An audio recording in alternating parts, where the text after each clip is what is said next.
आप लोगों के एक गीत सुनावत है परमात्मा की चर्चा। इंसान कितना बड़ा चालाक बा, चालाकी पर गीत है, आप लोग सुनिए। दया सिंधु करुणा के सागर, दया सिंधु करुणा के सागर, हर पल तुझे मनाऊंगा। जुगल चरण की धूल मिले तो भवसागर तर जाऊंगा। इंसान कितना बड़ा चालाक बा, ये परमात्मा के बनाई मूरत बा। यह पर एलजी गोली बम बरसता और जवन इंसान मूरत बनाए ऊपर कच्ची बर्फी लड्डू और पेड़ा बतासा चढ़ाई मांगत है, पहले उठी बेटवा से ठौरा खवाई।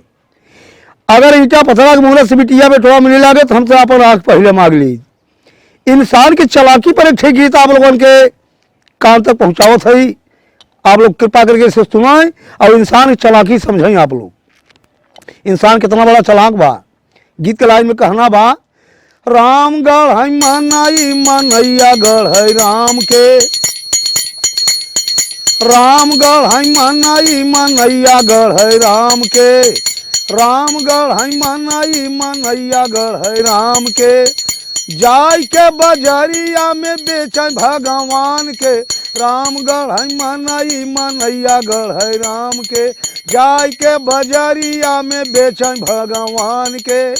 इंसान का चालाकी देखे, इंसान और क्या कर रहा है, भगवान के संग है खिलवाड़।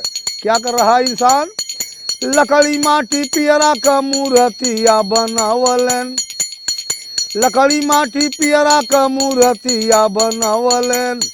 जाय के बजरिया में बेचे अच्छे दाम के, राम गढ़ है मनाई मनैया गढ़ है राम के, राम गढ़ है मनाई मनैया गढ़ है राम के। लकड़ी माटी पियरा का मूर्तिया बनावलन। जाय के बजरिया में बेचे अच्छे दाम के, राम गढ़ है मनाई मनैया गढ़ है राम के। इतना इंसान कितना बड़ा चालाक बा। आप लोगों के ये गीत सुनावत है इंसान की चालाकी पर। और इंसान क्या कर रहा है, शंकर ब्रह्मा विष्णु बनावे हनुमान के। बिल्कुल टू कॉपी बनाओ जना सरकारी सर्विस लगे वाली बा। इंसान कितना चालाकी करता, भगवान के संग है। एक जने मिले कहे, भैया हम कहा का कहे एक मोबाइल हम लिया 85,000 का।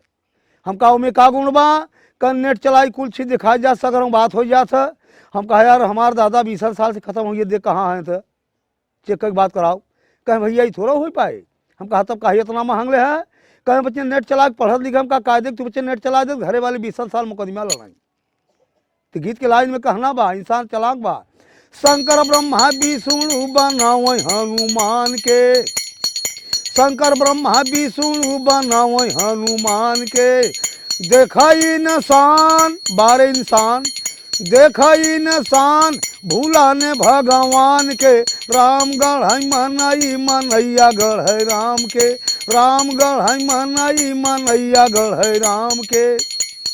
इतना नहीं, इंसान और क्या कर रहा है, जब माँ के गर्भ में लोग रहें इशारा के का, रहल गर्भ में करार के है भारी, रहल गर्भ में करार के है भारी। आय मृत्यु लोकवा में बन व्यापारी, आय मृत्यु लोकवा में बन व्यापारी। भूल गया माई बाप भूल भगवान के, बारे इंसान भूल गया माई बाप भूल भगवान के। राम गढ़ है मनाई मनैया गढ़ है राम के, राम गढ़ है मनाई मनैया गढ़ है राम के। इतना नहीं, वादा कह के अल कहल करब हम भजनिया, वादा कह के अल कहल करब हम भजनिया। आज के भूलाय गए चढ़ल जब जवानिया। लोग नर्क में रहे तो वादा के हैं मालिक यह नर्क से बाहर कर चलब हम आपका चौचक भजन करब। अब यह नर्क से बाहर आए हैं तो कहते हमारे करिए लड़की शादी कर बहुत गोली मार दी। बाहरे भजन, यह भजन हो रहा बा। अरे वादा कह के अल कहल करब हम भजनिया। आज के भूलाय गए चढ़ल जब जवानिया।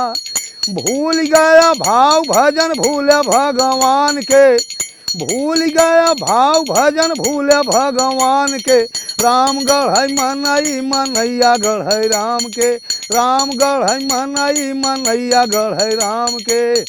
फूल चंदन नंद लाल गावलन भजनिया, मालिक के चरनिया में लागल बा लगनिया। आवा सबके भजन कैले जान पहचान के, रामगढ़ है मनई मनैया गढ़ है राम के, रामगढ़ है मनई मनैया गढ़ है राम के।